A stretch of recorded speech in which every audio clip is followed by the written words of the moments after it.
So, hi everyone. Welcome to this event on how tech can help feed the world sustainably. I'm Benedict Macon-Cooney, the Head of Science and Innovation at the Tony Blair Institute. We're here today as TBI has launched a new report today called Technology to Feed the World. And for those of you not familiar with the work of the Tech and Public Policy team at the Tony Blair Institute, I'll just give the quick history and sort of intro. Primary thing is we regard the technology revolution as a central political challenge of our time.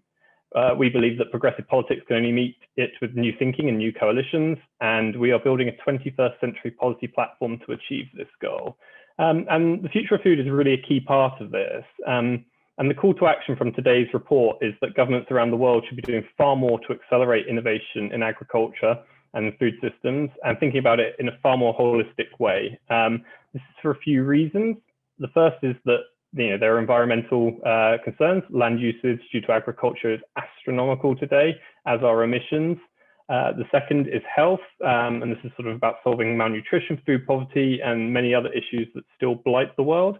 And third, there are strong economic and efficiency arguments. In many ways, this is a distribution problem as much as a production problem, and we can get into this and some of all the other areas later. I'm excited to say that joining me today to discuss these are two brilliant people working at the forefront of agricultural technology. First, we have Sonia Lowe, who's the CEO of Sensei Ag, a company rethinking indoor agriculture and building cutting-edge technology systems that can dramatically improve food quality and farm production. Sonia's got a really interesting background, not only in ag tech, but she's also an angel investor, speaks 7 languages, and holds a 3rd-degree black belt in Taekwondo. And if that wasn't enough, there is one aspect I really think worth pointing out, given that one of the objections to kosher meats today is all around taste. She also has professional chef and pastry qualifications. We also have Sarah Menker, who is the founder and CEO of Grow Intelligence, a company that is bridging gaps across the global agriculture sector, empowering decision makers and creating a more informed, connected, efficient and productive global agricultural industry. Prior to that, Sarah was a vice president in Morgan Stanley's Commodities Group, and she was named a global young leader at the World Economic Forum as a fellow of the African Leadership Initiative at the Aspen Institute. So as a quick bit of housekeeping, it will be a moderated discussion followed by a Q&A. So please submit questions as we go. We'll try and address as many of these as possible, and I'll be calling on people to verbally give those questions. So we'll explain how to do that later, but there might just be a couple of teething problems, so bear with us as we do that. And so to kick things off, I wanted to sort of ground this discussion in light of sort of the context of COVID. I mean, earlier this year, there were a lot of worries over supply chains. People were stockpiling, quite sort of famously toilet roll and other things. And I'm sure many of you listening in today have tinned food that will sort of, live forever in cupboards and pantries, probably unused. But it sort of really highlighted some of the sort of connections between sort of health and food systems, as well as some of the urgency that need to reform these systems around the world. So maybe just starting with you, Sonia, how do you sort of see this sort of challenge today, and sort of how do you see technology's role within some of the sort of the broader systems design question and reforms that we need to the food systems today? So there is a theory that we actually have enough food and produce enough food on the planet today to feed 10 billion people. The problem is we don't know where to put it at what time. And I think that the technology that we can bring to bear is all about only growing the food that people will eat. And that includes things like palette profiling with AI, so that we are not growing things that we're going to put into a community that says, ugh, I would never eat this, all the way to tracking food waste and making sure that as a grower, you're really not growing things that don't have a market. And then shortening supply chains. So where fresh produce is not getting to the market 3 weeks after it's harvested, but instead getting there within 24 hours. Yeah, and Sarah, do you want to sort of come in and see sort of how you see the pressing nature of this issue? Yeah, well, thanks for having me, first of all. And I'll just play off of what Sonia already said around we already produce enough food, and it's a distribution problem as much as anything else. And the concept of food waste, right? Again, how we define that in the US versus Africa are going to be two different ways, in the sense that it's a distribution problem that also includes waste in one part of the world, and transportation and preservation, et cetera. But in sub-Saharan Africa, it's also just waste because of lack of storage. So there are many ways in which technology plays that role. And when you also want to localize agriculture, which is, I think, a big part of the conversation, it means that you need to make it affordable enough for people to farm, right? For farming mechanisms to work, and so for the cost of capital to go down. And so I think there's a very big role that technology can play in making capital more accessible in a more equalized way around the world. I think one of the most complicated things about agriculture is that, it's basically food security is national security for every country, including the United States, where the president does have the authority to declare that, the US can stop exports tomorrow if it's viewed as there's a potential problem, right? It's national security. And so therefore each government ends up highly subsidizing agriculture, and those governments that can't afford it don't. And so you have very inefficient markets around it as a result. And so I think there's a lot that technology can do to make those markets more efficient. And when you have that level of efficiency, it will make farming more economical and affordable in parts of the world where there are productivity challenges.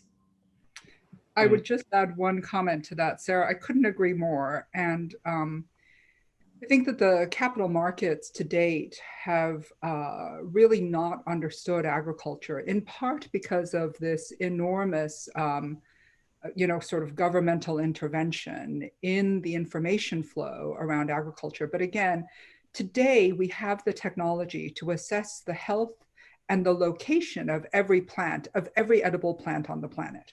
We have that technology. It's just not deployed.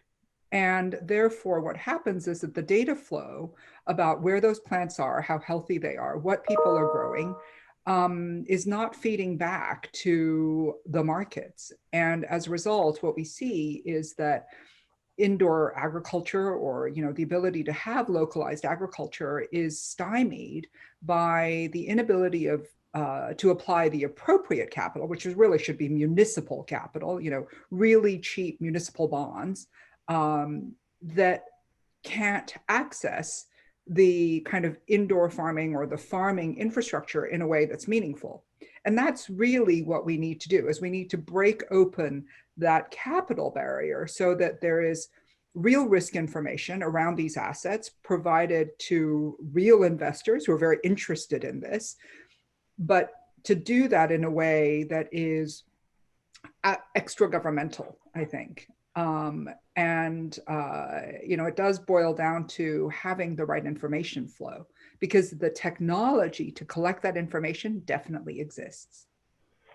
Yeah, it's a really interesting point. It's one of the things, I think, just to again draw a bit of analogy to COVID, is that if you look at probably the health response, you're trying to build sort of some form of real-time monitoring system to understand what is happening around the world in health terms, and sort of trying to build that collective action is incredibly difficult, particularly where you have vested interests of both private actors and of governments to sort of, I guess, withhold some of this information, or at least not make it publicly available. So maybe just sort of to build on that, then, how do you begin to see, or what is government's role in unlocking this data for sort of both for that information flow purposes, as well as then for sort of, I guess, innovation purposes as well? And how do you think you need to do that? Is it from a domestic level up, or from a global kind of compact kind of interconnected agreement? I just wonder if either of you have any reflections on that. I mean, Sonia and I are just meeting, but she's like singing my song, information. I mean, it's very much why I left, Morgan Stanley to start Grow, which was, we don't solve this capital inefficiency problem unless we solve the information flow problem. And I think there's a lot of misconception about the data not being available. And actually, one of the first things I had to solve for was when I left, I just, at a very kind of high level, what I thought of was there is an information problem.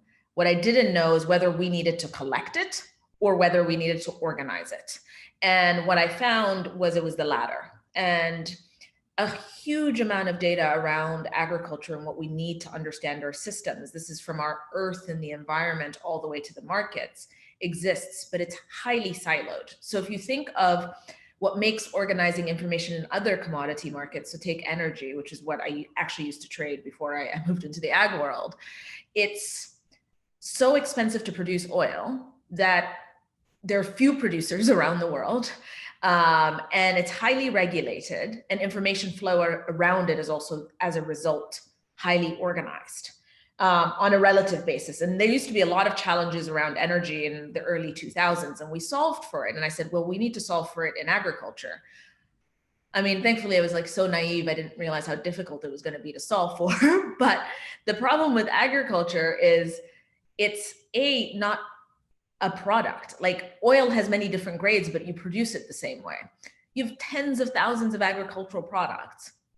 Every single one of these products has a set of biological rules that govern how that thing grows. It's highly localized because you can have a half-acre farm or you can have a 100,000-acre farm. And it's highly politicized. And it's because it's so local, one of the big challenges for each country is the best data comes in the local language. The best data from Brazil is not in English, it's in Portuguese. The best data out of China is in Mandarin. Like the English version is usually like 2 years out, And so there's a huge organization problem. And then to that, you add the challenge of data about the actual environment. And so again, lots of data out there, but it's highly scientific. So now if you're not a scientist, you don't know how to access images from NASA to interpret that image to tell you what the health of the crop is, right? And so first thing we had to solve for was exactly this, which is just how do you use AI to organize this? Because it's actually humanly impossible. Then you want to understand it as a system. That means you need to connect the dots across this data. You need to standardize it because nobody defines anything the same way. And then you need to find the visible dots and then the invisible dots. And the invisible dots are actually where the breaks are, right? The visible dots are the things we all understand about our system, right? Like there's economic growth, I eat more. That's something we know. But what are the things that we don't know? And how do we solve for that, right? And I think once you do that, then it's really not a challenge of the data not being there. It's there. Oh, I know that because we currently process over 44,000 sources of data around the world, 25,000 environmental data sets, and we stitch it all together, and that's started to give us insights. The next challenge becomes access, and I think this is where this notion that information is power has really caused issues in the food markets, which is there's this perception that only those that can afford this information should have access to it. So one of the biggest challenges we have as a company is we're a company. So we have to create models that work for the largest organizations and companies in the world, governments, but how do we also get that data down to the smallest players across the ecosystem? Because unless you standardize it, then you cannot have the transfer of risk happen because everybody has very different levels of information. And so therefore there's a lot of mistrust. So there's, once we've organized, I think we're in the second phase of our life now where the challenge is how do you get everybody to see value in it for themselves and don't view that information as the only form of power that they have. And that's really difficult to solve for.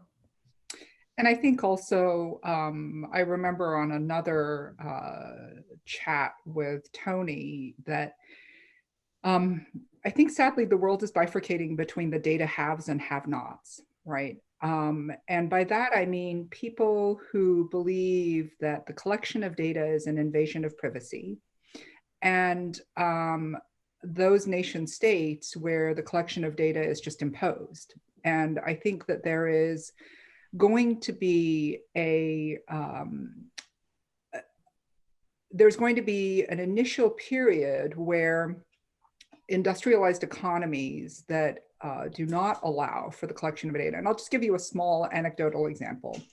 In the United States, if you are a farmer and you want to fly a drone over your own acreage, you have to obtain a commercial pilot's license.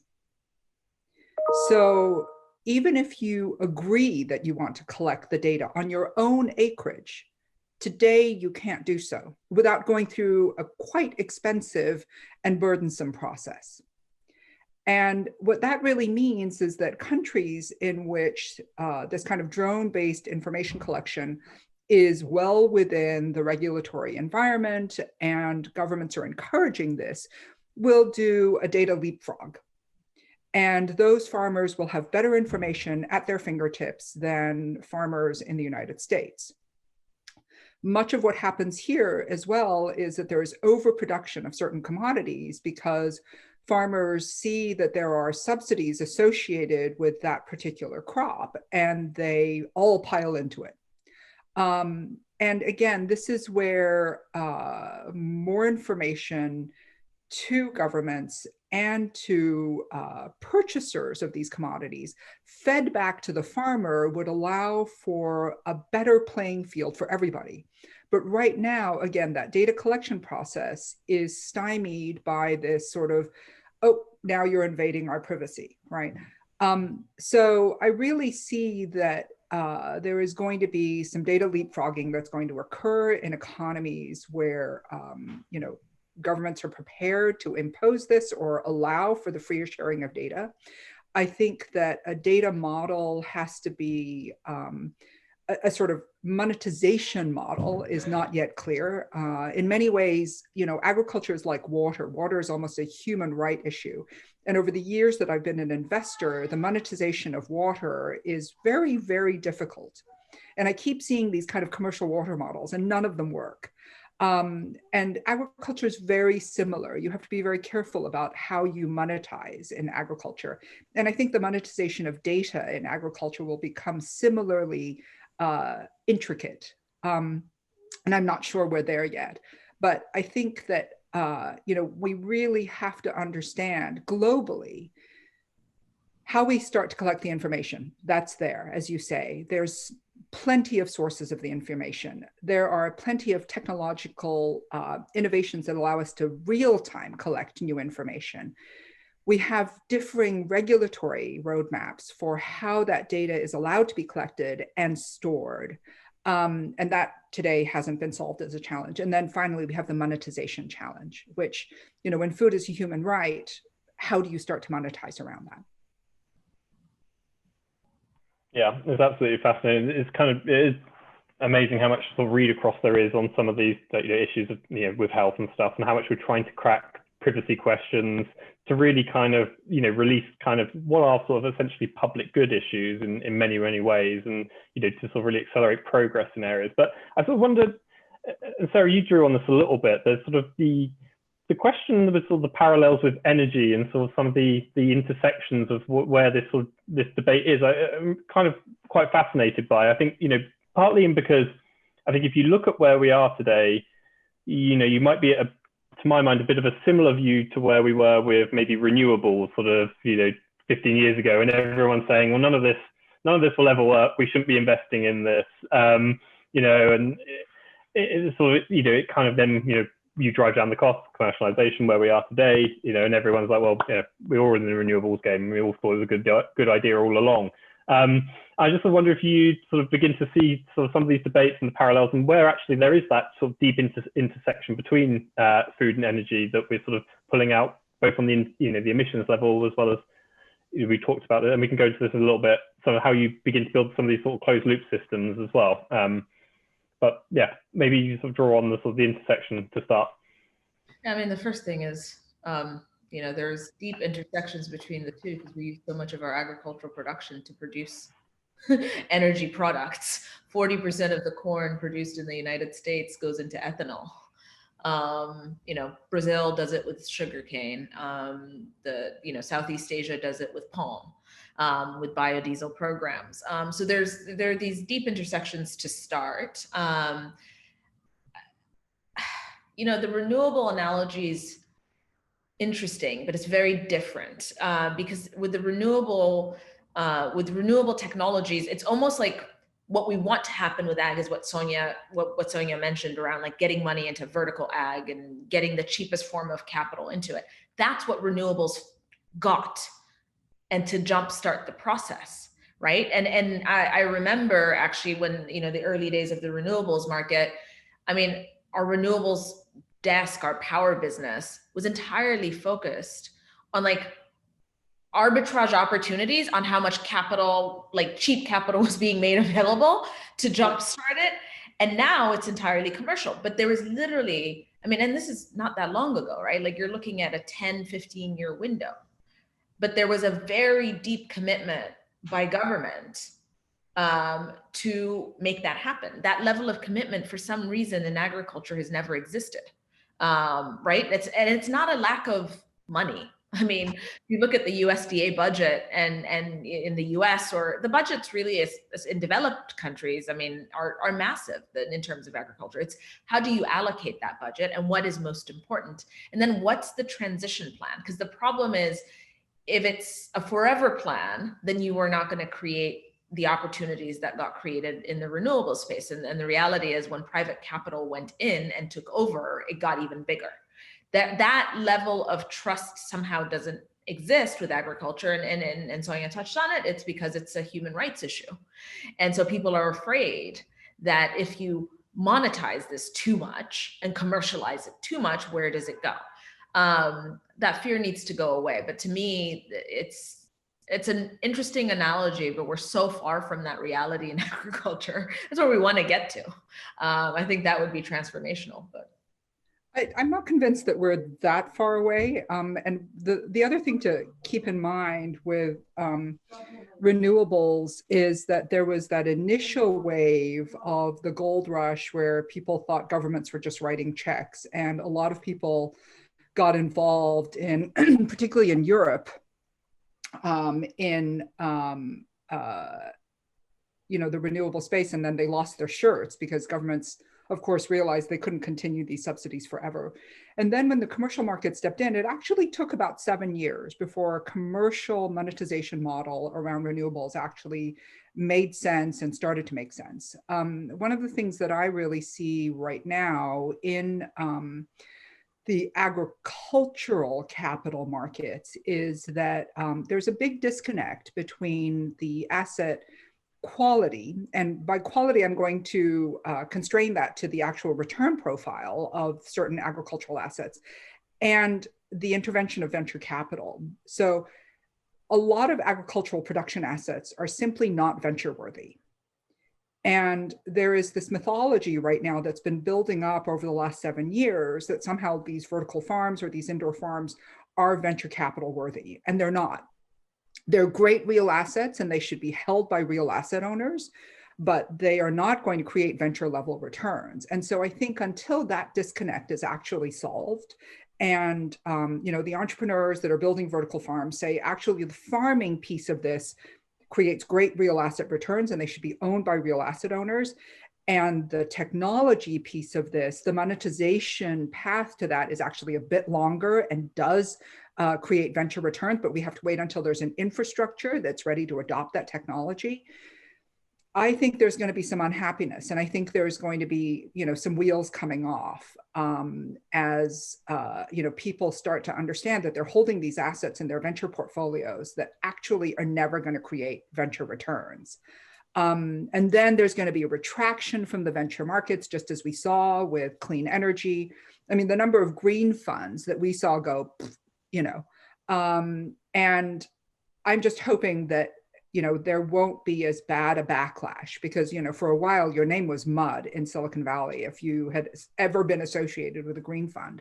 And I think we have to prevent that, because there is so much important work that is being done by all of these innovators in agriculture. But, you know, we have to really start telling the truth about what the value is of production assets versus the value of the overlying technology, and to really be very crisp about segregating those two.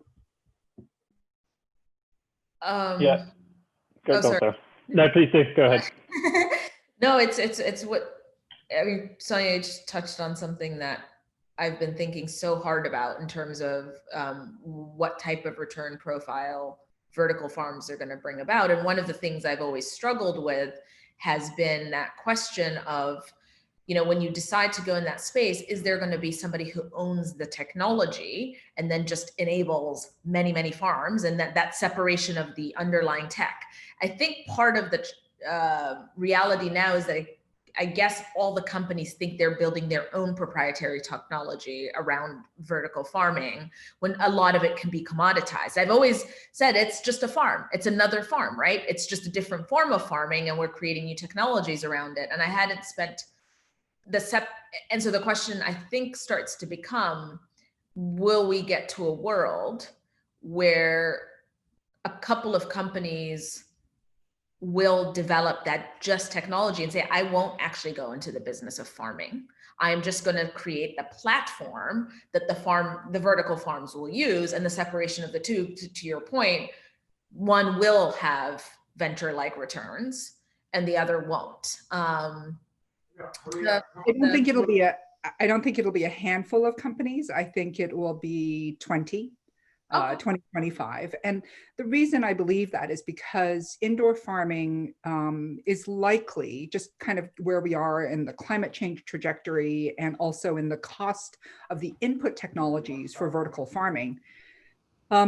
You know, these input technologies are coming down dramatically in cost. So I do think that, you know, indoor farming will become much more ubiquitous, and there will not be a one size fits all. So there will not be a, you know, what I call the Highlander version of the technology. There's not going to be just one. There's going to be 20 or 25 solutions providers. And all of them will have to have traveled the path of being a grower, because until you're a good grower, you simply will not prove to anybody that your technology is saleable or usable. So that means that there is a lot of capital that's going to have to go into these real assets. But I think pretty quickly, again, this comes down to the data. If you're able to show that you are a good grower in your form factor and that you can then project reliable returns, then I think you can segregate into an OpCo-PropCo model, the same way that we see with the hotel management industry. Somebody like a REIT owns the physical infrastructure, and then the operator manager owns the brand, and they own the playbook for how you operate that farm. And then embedded within that playbook will be technology solutions. And the best operators will pick and choose the technology solutions that work best for their form factors. And those that want sort of end-to-end solutions, I think, will struggle, because they'll struggle in terms of getting to market in time. Sorry, small wailing child in the background. Never a dull moment, seriously, with a 4 and a 2-year-old. I knew that the Zoom bombing, I had forewarned Benedict. I said, there's going to be Zoom bombing, and there's going to be hopefully wailing that's off screen, but yes, there you have it. So anyway, the net is that I do see the development, the rapid development of a commercial model where the rightful owners of the physical infrastructure will have enough information about the real risk profiles of these companies.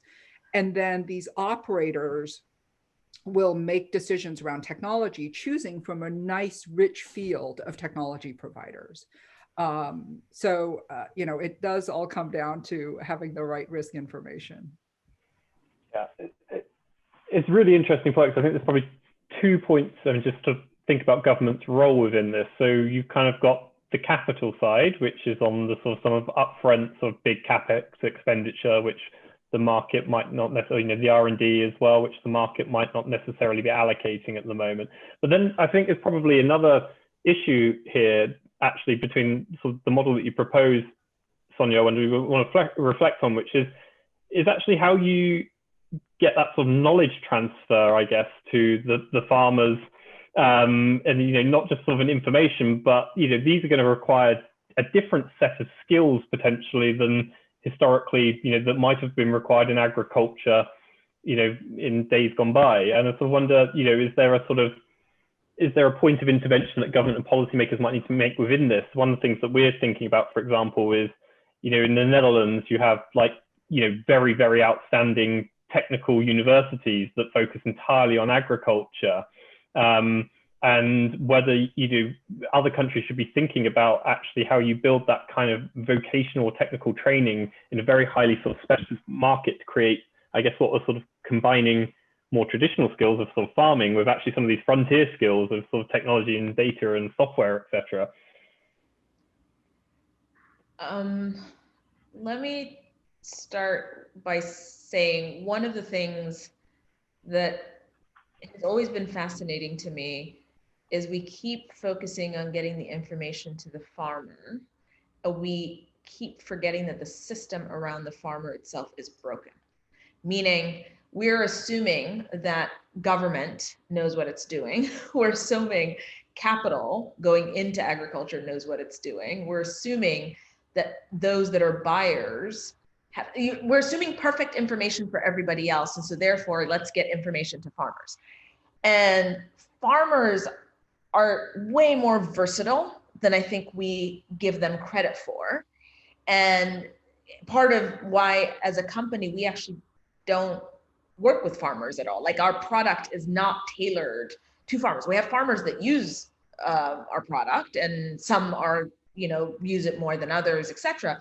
But it's actually optimized for the system, because my challenge has always been, if we don't solve for that challenge around the farm, then I don't think we need much more, in the sense that, yes, farmers need more information, and that will be power, and we need to get that to them.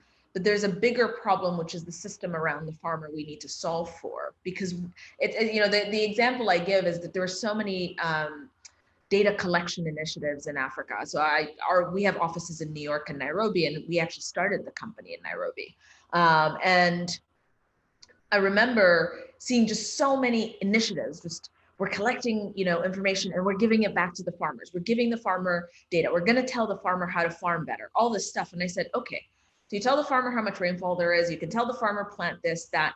But if the farmer can't actually access the seed they need, because the seed companies don't know how to optimize the hybrids to build for that, or the cost of borrowing is so high that you can give them all the information in the world and they will act on it, but the system around them doesn't let them. So let's solve for that and then kind of move to the farm. So we have some fixing to do on the government side first. And yes, there's going to be a role of education, et cetera, but it's not as big a hurdle as we think. And to be fair, I think government is also willing to be educated. So on the evening of the prior election in 2016, I was on an airplane descending back into San Francisco. And as I watched the election results come in, I wrote a white paper, and I wrote a white paper about sort of the future of what I call digital distributed agriculture. And that, to me, was sort of the overlay notion in indoor farming. And what became apparent to me is that there is a gap on the governmental side about understanding when and how they step into the capital chain, but also when and how they step in terms of the labor chain. Because, the average farmer in a lot of these industrialized countries, sorry, there is Zoom bombing going on. My 4-year-old is standing here. Sorry. What's the matter? Okay, go then, please. Okay. Okay. All right. You want to say hi?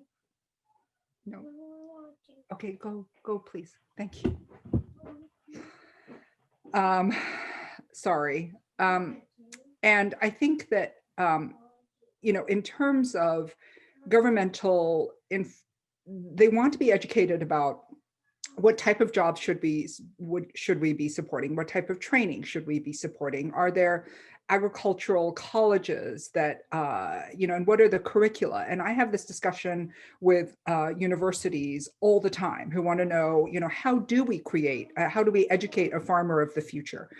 and then there's, where do we step into the capital chain? And the answer is that I think right now, Series A to Series B companies are getting funded in the venture capital markets. And that's fine. But then there is a brick wall between Series B and Series C. And the reason for that is because then your asset numbers start to get big, because a scale farm starts to cost not 10 or $15 million. It starts to cost 50 to 100, if not 200 million. And that sort of money, venture capitalists are not going to be interested in writing maybe more than one check. And it's going to be a group of them that come together to invest in one farm. And that then doesn't start to become scalable. And it really isn't until you start to create scale that you're really going to get the cheaper capital pools to start to invest. So I think that government can create a really interesting bridge between that Series B, Series C, where it steps in and offers perhaps non-repayable loans or very low interest loans, where they start to validate the capital model and the capital optimization of these assets so that the companies can then get to the next level of development. And we see this in developing economies all the time, where the local venture capital pool is just much thinner. It's thinner and it's smaller. And they're simply not able to even get to that Series B level, and so things just don't get enough traction. I mean, I think that's why we're also starting to see so many sovereign wealth funds now starting to step in the space in terms of, where if, and then they're getting in earlier.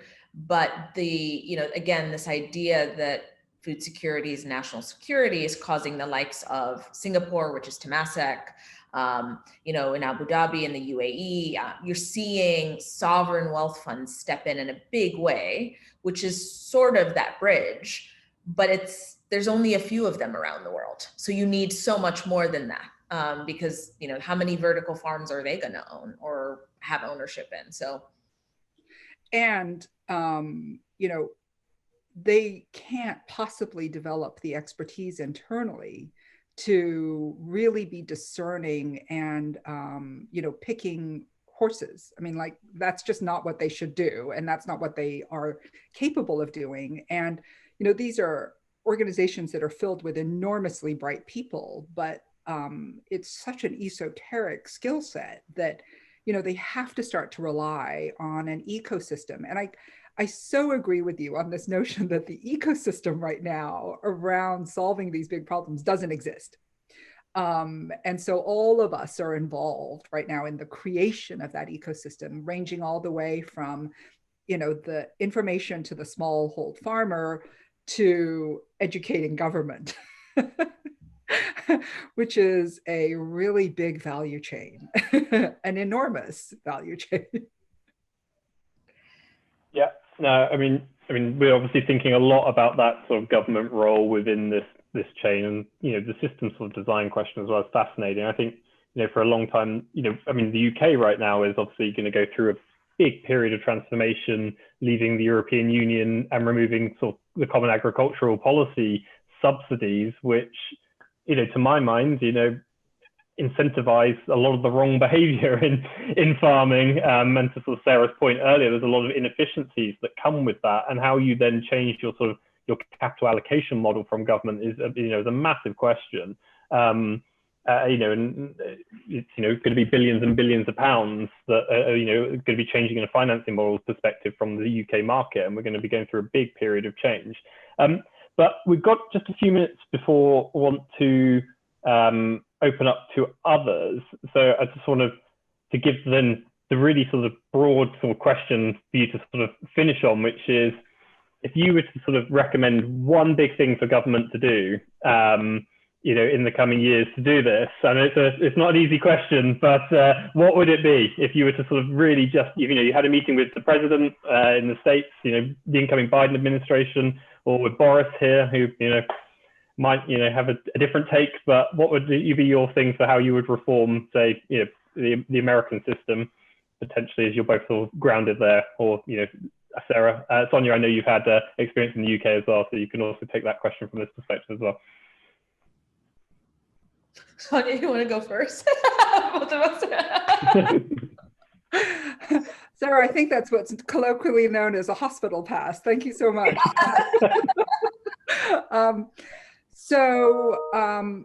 I would ask government to do two things. One is that I think there has to be an infrastructure kind of job corps that's created. And I think coming out of COVID, you know, any industrialized nation in the world that has, sorry, there's like wailing and gnashing of teeth. Seriously, for sale, 2 small children. Would anybody like them? They're going really cheap and they're pretty cute. I think, you know, if we think about sort of great reconstruction initiatives over the course of history, I think working on urban agriculture and working on more localized agriculture. I loved your commentary about how agriculture is very local. I think in a lot of economies, it's actually not. You know, agriculture has become the remit of a handful of farmers. I mean, I'll just give you an indication. In the United States, 4% of farms produce almost 80% of the food. So that means there are thousands upon thousands of tiny little farms out there, but the vast majority of the value actually only accrues to that top 4%. So there's massive centralization. And I think that that mass centralization is what has resulted in a lot of the kind of supply chain issues that we've seen during COVID. And I think for reconstruction efforts, we want to see better distribution of production assets, better localization of production assets. And I think government can play a role there. And I think also new agriculture jobs are jobs with dignity. And they are jobs that are very rewarding. And I think there is going to be a disaffected generation that can actually be helped enormously by employment in this industry, because you can start in the industry without a degree in computer science, and you can be trained in computer science, plant science, in operations, and it can be a career path for you. You know, it can be very rewarding. And then I think we start to solve some of the issues between, you know, communities that feel like they've been left behind. And if you have a vertical farm there, I'll tell a really poignant story about a mayor that I met who said, I used to have high-tech manufacturing. I used to have manufacturing in this town. And you know, we have guys who are 45 to 55 years old. They're good with their hands. They have high school degrees. They don't have college degrees, and they used to be blue collar middle class. Today, they sit on their front porches. They're too old to retrain and too old to move, and they're too young to die. And if we can put a farm here and get them involved in it, they'll be fantastic at it because they're really good with their hands. And they're hard workers. And the type of work that you're offering them gives them a shot at a middle-class life again. And I think this is a great opportunity for government today, as we come out of COVID, to create enormous, enormous reconstruction. Pretty big pitch. I know. I mean, maybe I should have gone first.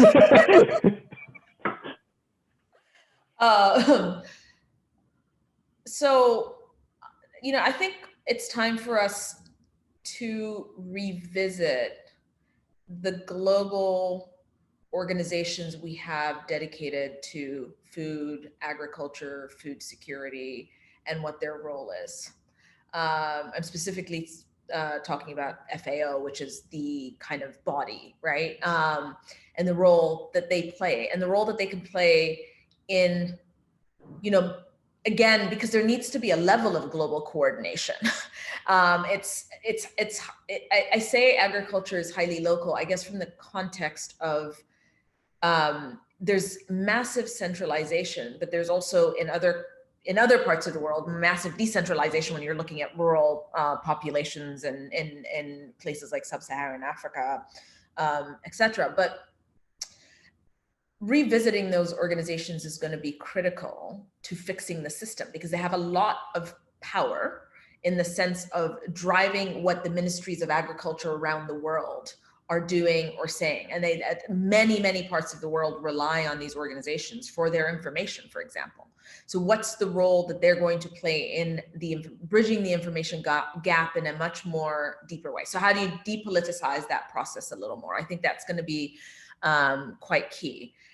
In terms of the challenge around real localization and in the sense of like things like urban agriculture and whatnot, I've been saying this all year long as we've watched these supply chains, fall apart, which is massive centralization helped us solve for a problem, which was affordability. We drove down the cost of food, right? And so to me, the big challenge we have as a world is how do we create affordable and sustainable food? Because centralization is not sustainable. And if we're going to move to a decentralized food system, how do we keep that affordable? Because that then will impact this notion of how do we feed 10 billion people, because you have to make the food. We can produce it, and then if it's not affordable, then it becomes a challenge. And so one of the things I've always struggled with is just that, the tension between the two, knowing that I can walk into a supermarket and pick whatever head of lettuce and not think about it. I just look at what's nice and get it.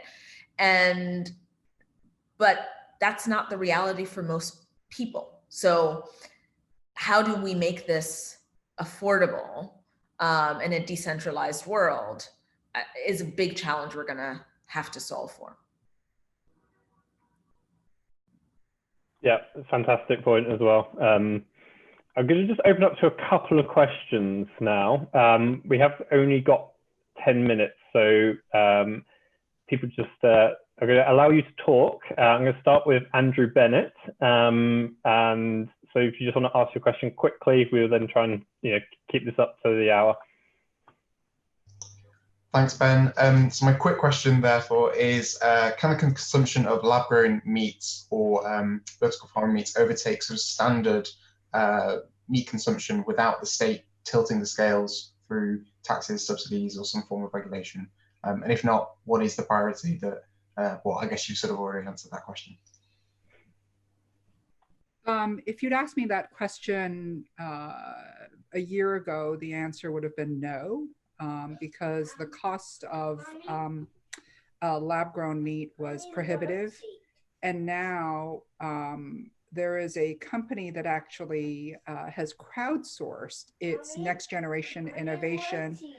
And they have brought down the cost 1/10,000th from the original MOSA meat innovation. So the cost of that famous burger has gone from 300,000 euros to about 35. And as they bring down costs further, I think, you will start to see the lab-grown meat really take over some of the plant-based substitutes as well.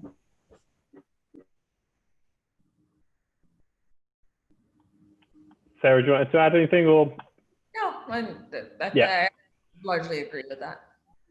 Great. So I see that the other two seem to have dropped off questions, so I will ask them on their behalf. Rushia Shah has asked, he says, it's very glad to see the panelists see the emerging food crisis as a distribution problem, not an issue of overpopulation, but the tech and its affordability is not very well distributed. How can we address the power dynamics? I mean, Sarah, you sort of touched on that with your sort of final part. I mean, maybe just want to sort of just build on that a little bit. Or if you don't have anything to build on, don't worry.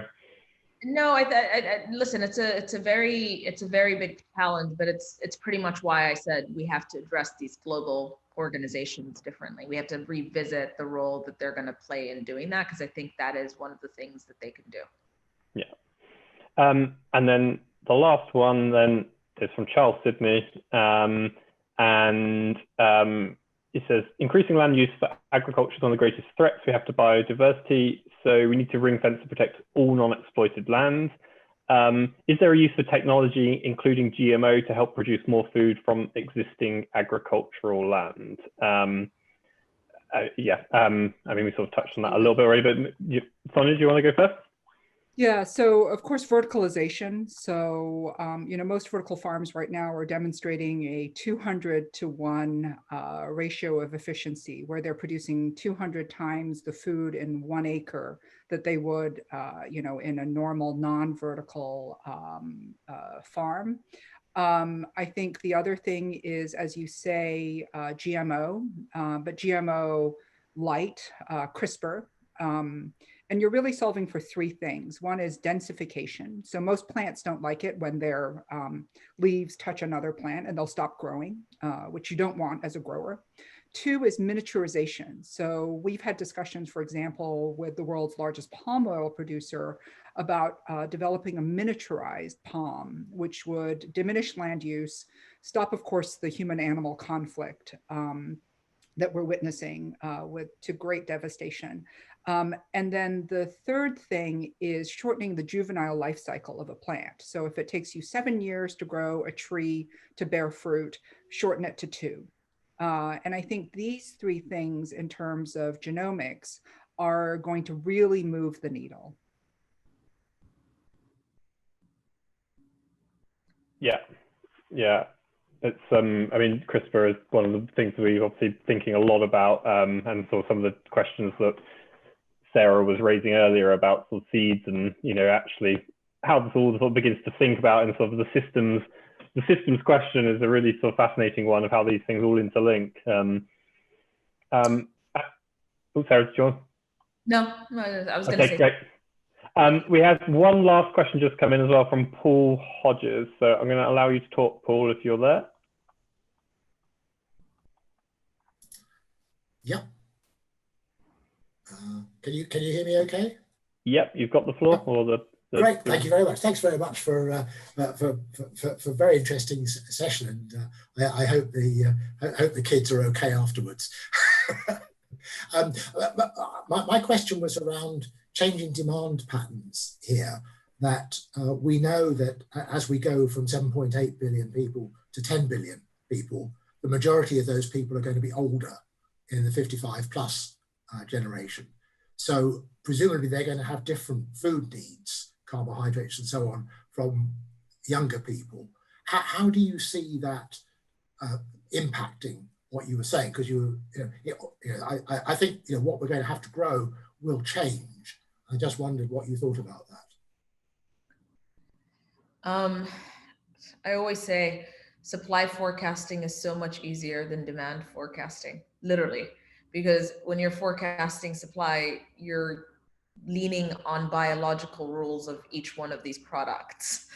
So you know a lot about them before you start modeling it. And so even as a company, we did supply side forecasting long before we got into demand forecasting, because demand forecasting is so hard. And it's so hard because it's as much about culture and nuance as it is about economics, right? So in the sense that one of the narratives you always hear about economic growth is people will eat more meat as they get wealthier. That's not a universal statement. It's not even a universal statement within India. Like if you're looking at North versus South, East versus West, it's like 5 different stories you're gonna see. And so that sort of nuance of demand is actually really very, very complicated. We're starting to tackle some of the challenges around it because you're absolutely right. Eating patterns will change from a demographic standpoint, and in terms of age, in terms of culture, and how you optimize for that is something I think we're still scratching the surface on. And I am just being very, honest, because it's really hard to actually forecast demand well, because you're forecasting human behavior and you're forecasting culture. And that's so much harder than forecasting something that's bound by some set of biological rules you can start with. I think that's absolutely correct, but I think there are some absolutes which we would love to serve, right? One is that everybody wants to have compressed morbidity. So nobody wants to live until, I mean, we're capable today with medical science of extending people's lives another 20 to 30 years, pumped full of drugs and generally in very poor health. And really what we want to do is all of us live past 100 and then drop dead playing golf or drop dead, you know, playing with our grandchildren. What we don't want to be is sick, but alive for the last 30 years of our lives. So I think nutrition and what type of food we're eating and understanding blue zones around the world is imperative to us creating compressed morbidity. The other thing is that I think we have AI engines today, which again, allow us to palate profile.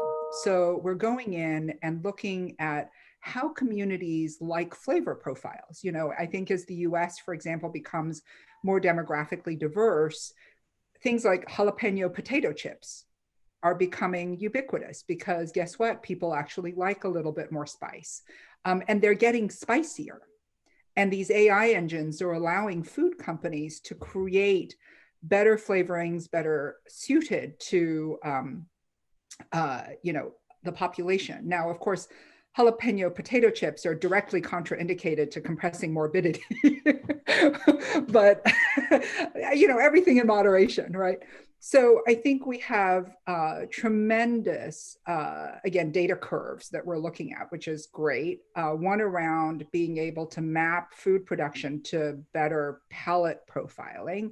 And the other is around knowing how to compress morbidity and then understanding that we create better nutrition to compress morbidity, you know, really eat your medicine. And, you know, I think those two things in collaboration will allow us to do better forecasting, but also hopefully to extend blue zones around the world.